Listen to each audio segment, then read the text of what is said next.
ओम श्री गणेशाय नमः। श्री गुरुदेवाय नमः।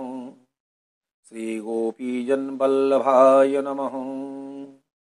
ओम वंदे बंदारु मंदारम वृंदावन विनोदिनीं वृंदावन कलानाथं पुरुषोत्तम अद्भुतम् नारायणं नमस्कृत्य नरं चैव नरोत्तमं देवीं सरस्वतीं व्यासं ततो जयमुदीरयति।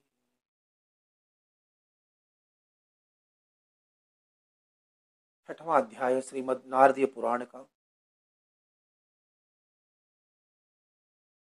नारद जी बोले, भगवान गोलोक में जाकर क्या करते? हे पाप रहित, मुझे श्रोता के ऊपर कृपा करके कहिए। श्री नारायण बोले, हे नारद, पाप रहित अधिमास को लेकर भगवान विष्णु के गोलोक जाने पर जो घटना हुई वह हम कहते हैं, सुनो।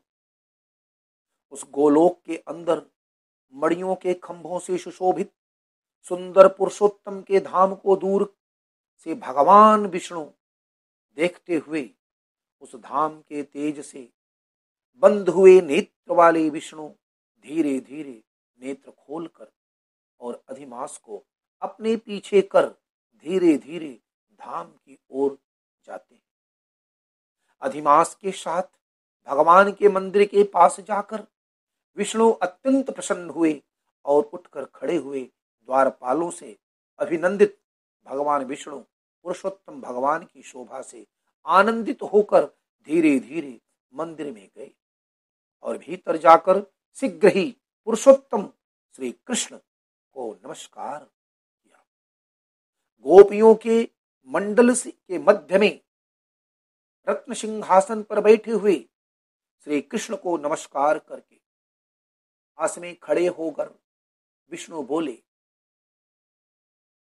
गुणों से अतीत गोविंद द्वितीय अविनाशी सूक्ष्म विकार रहित विग्रहवान गोपों के वेश के विधायक छोटी अवस्था वाले शांत स्वरूप गोपियों के पति बड़े सुंदर नूतन मेघ के समान करोड़ों कामदेव के समान सुंदर वृंदावन के अंदर रास मंडल में बैठने वाले पीत रंग के पीतांबर से सुशोभित सौम्य भौहों के चढ़ाने पर मस्तक में 3 रेखाएं पड़ने से सुंदर आकृति वाले रासलीला के स्वामी, रासलीला में रहने वाले, रासलीला करने में सदा उत्सुक 2 भुजा वाले मुरलीधर पीत वस्त्रधारी अच्युत, ऐसे भगवान की मैं वंदन करता हूं।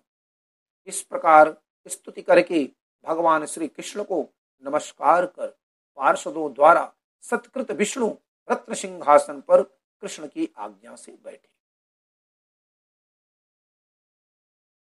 वंदे विष्णुं गुणातीतं गोविंदम् एकमक्षरम् अव्यक्तं व्यक्त्ययं व्यक्तं गोपवेश विधायिनीं किशोरवयसं शान्तं गोपीकान्तं मनोहरं नवीन नीरद श्यामं कोटिकन्दर्पसुन्दरं वृंदावन वनाभ्यन्ते रासमण्डल संस्थितं लसत पीतपटं सौम्यं त्रिभंग ललिताकृतिं रासेश्वरं रासवासं रासोल्लास समुत्सुकं द्विभुजं मुरलीहस्तं पीतवास समुच्यतम। कहते हैं, इस प्रकार से श्री नारायण बोले,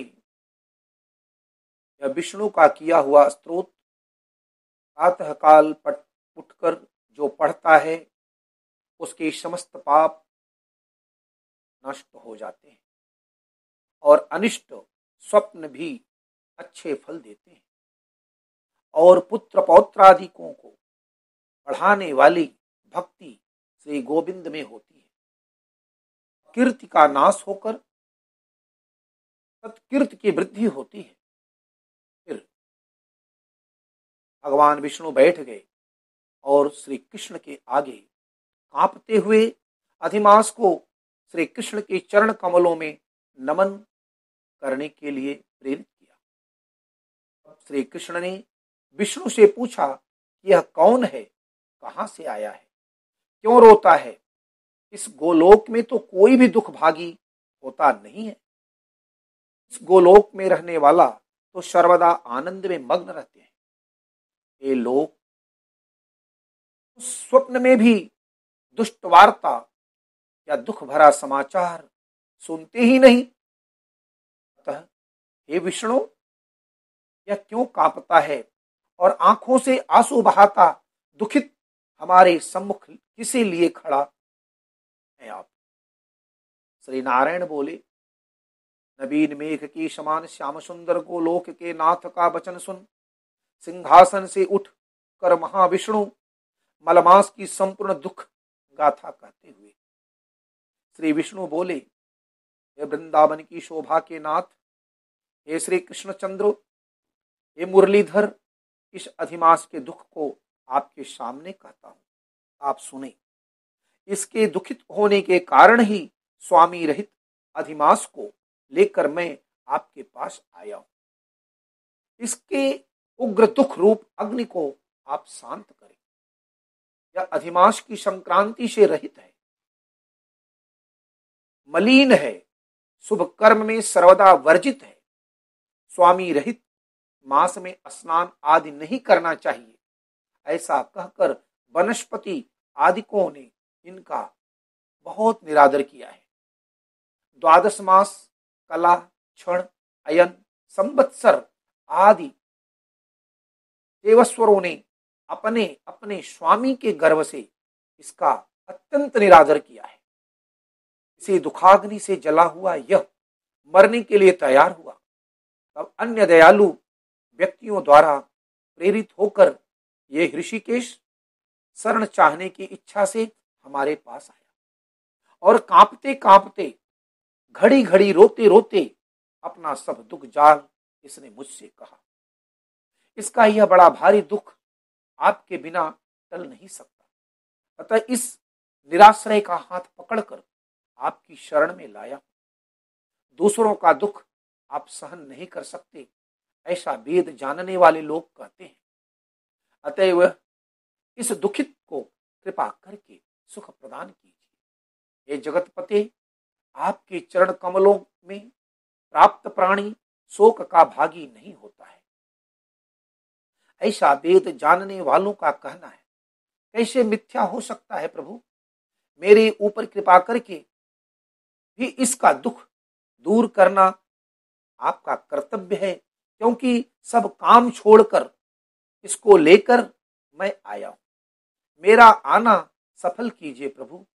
बारंबार स्वामी के सामने कभी भी कोई विषय न कहना चाहिए, ऐसा नीति के जानने वाले बड़े बड़े पंडित सर्वदा कहा करते हैं। इस प्रकार अधिमास का सब दुख भगवान कृष्ण से कहकर हरि कृष्ण के मुख कमल की ओर देखते हुए श्री कृष्ण के पास ही हाथ जोड़कर खड़े हो गए। ऋषि बोले, हे सूत जी, आप दाताओं में श्रेष्ठ हैं।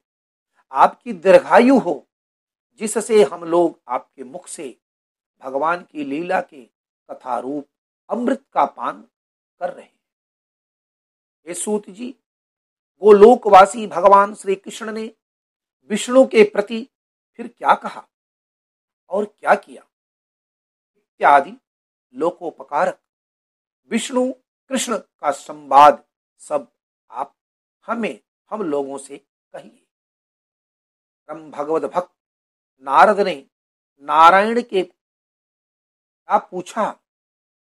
हे सूत, आप सब इस समय हम लोगों से कहिए।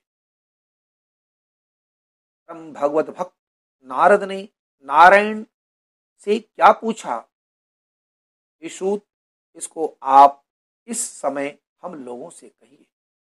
नारद के प्रति कहा हुआ भगवान का वचन तपस्वियों के लिए परम औषध है। गोवर्धन धरम वंदे गोपालम गोपरूपिणम गोकुलोत्सवमीशानम गोविंदम गोपिका प्रियम। गोवर्धन धरम वंदे गोपालम गोपरूपिणम गोकुलोत्सवमीशानम गोविंदम गोपिका प्रियम। कृष्णाय वासुदेवाय हरये परमात्मने प्रणतक्लेशनाशाय गोविन्दाय नमो नमः। श्रीमन्नारायण नारायण नारायण भजमन्नारायण नारायण नारायण। श्रीमन्नारायण नारायण नारायण भजमन्नारायण नारायण नारायण। श्री बृहत् नारदीय पुराणे पुरुषोत्तम मास महात्म्य श्री नारायण नारद संवादी पुरुषोत्तम नाम विज्ञप्तिर्नाम षष्ठोऽध्यायः। एक बार प्रेम से श्री पुरुषोत्तम भगवान की जय।